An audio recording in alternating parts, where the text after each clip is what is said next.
ஆடி அமாவாசையொட்டி மதுரை வைகை ஆற்றில் ஏராளமானோர் முன்னோர்களுக்கு தர்ப்பணம் கொடுத்து வழிபட்டனர். இதுகுறித்து நமது செய்தியாளர் மணிகண்ட பிரபு அளித்த தகவல்களை தற்போது பார்க்கலாம். ஆடி அமாவாசையை முன்னிட்டு மதுரை வைகை ஆற்று பகுதியில் ஏராளமான பொதுமக்கள் தங்களுடைய முன்னோர்களுக்கு தர்ப்பணம் கொடுத்து அவர்களுக்கு சிறப்பு பூஜைகள் நடத்தி வருகிறார்கள்.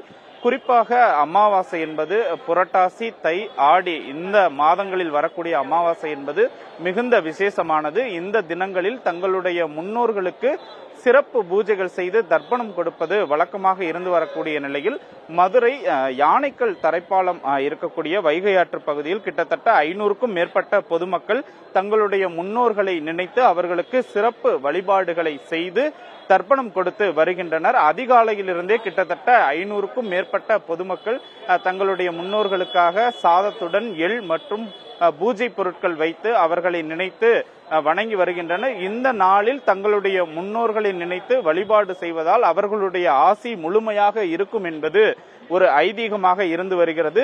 இந்த நாளில் முன்னோர்களுக்கு எதற்காக இந்த தர்ப்பணம் கொடுக்கிறார்கள், அதனுடைய சிறப்பு என்பது குறித்து இங்க இருப்பவரிடம் கேட்கலாம். சார் வணக்கம்.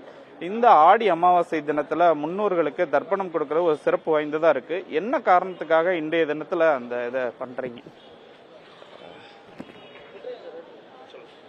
உலகெங்கிலும் இருக்கக்கூடிய மக்கள் அனைவரும் ஜாதி, மதம், இனம், மொழி எந்தவித பாகுபாடுமின்றி இறந்தவர்களுக்கு, அதாவது பெற்றோர்களுக்கு, மூதாதையர்களுக்கு தர்ப்பணம் கொடுப்பது என்பது ஒரு தமிழர்களுடைய பெரும் பாரம்பரியம். அதிலும் குறிப்பாக இன்றைய தினம் ஆடி அமாவாசை ஆகஸ்ட் 4ஆம் தேதி வரக்கூடிய அமாவாசையானது கிருஷ்ண குரோதி வருடம் கிருஷ்ணபட்சத்தில் ஆரம்பிக்கப்பட்டுள்ளது. இந்த வருடத்தில் ஒவ்வொரு அமாவாசைக்கும் கொடுப்பதும் விசேஷம்.